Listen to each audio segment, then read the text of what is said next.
What's your current background knowledge of services for disabled young people, and what will you do to support disabled young people into work or apprenticeships, both within the council and within private sector, to, to help reduce the difference between disabled and non-disabled young people in work?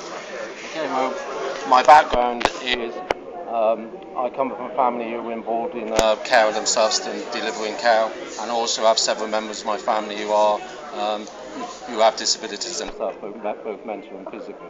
In terms of what we do to reduce the difference, we have to move away from the stigmatisation of people who have some form of disability, whatever it might be, so that they're treated with equal respect as everybody else is. That requires education, not just education of younger people, but also education of older people throughout society. And also put more funding into services.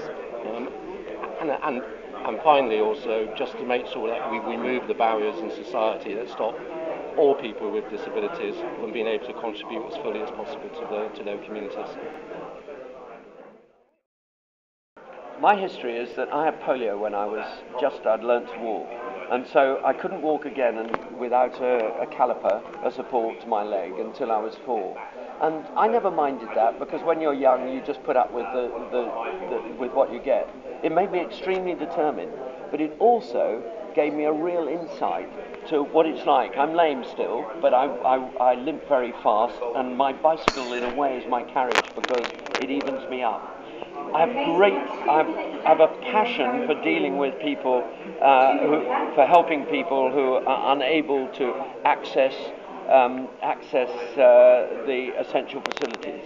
I will do everything I can to continue. As an architect, I dealt with DDA, which is the Disabled Access laws.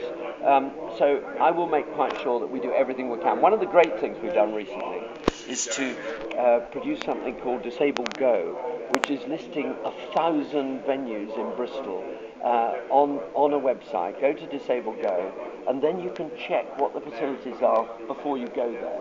And I think information is one of the most important things. Of course we've got to build the ramps, the access, make life easier for disabled people. But if they're well informed, they are well armed in terms of how they're going to prepare themselves, whether they need some help when they get there or whatever it is. Aren't enough apprenticeships, full stop. It's as simple as that. So we need more, and there's no reason why they shouldn't be open on an equal basis to people with disability and to everyone who's fully able as well. I don't like to call it fully able because it's just differently able, isn't it?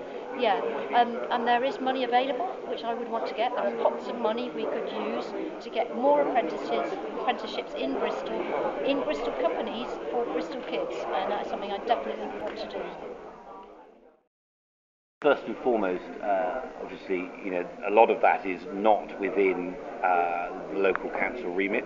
A lot of that is controlled by central government. For example, central government introduced the apprenticeship levy, which is designed, it doesn't matter whether you're disabled or not, it is a levy that is raised on employers to generate more apprenticeships right across the economy.